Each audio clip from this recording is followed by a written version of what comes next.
আজকে এলাম বাগানে কিছু জিনিস হারভেস্ট করার জন্য। তো হারভেস্ট করার জন্য দেখলাম এত সুন্দর সুন্দর জিনিস আমাকে আমার প্রকৃতি, আমার গাছ আমাকে প্রোভাইড করেছে, যেগুলো পেয়ে আমি অত্যাধিক খুশি। কত সুন্দর সুন্দর উচ্ছে দিয়েছে, এই উচ্ছেগুলো আজকে পেরে হারভেস্ট করব। এই যে আমি আর অনু মিলে এখন উচ্ছে তুলছি। এই যে এত সুন্দর নিজের গার্ডেনে লাগানোর মজার জিনিস।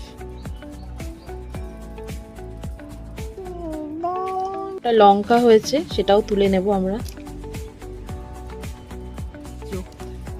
কাটা বেগুন তুলবো গাছ থেকে,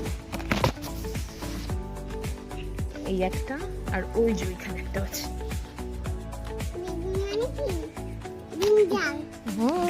গুড। এই যে বেগুন, এগুলো এখন তুলবো।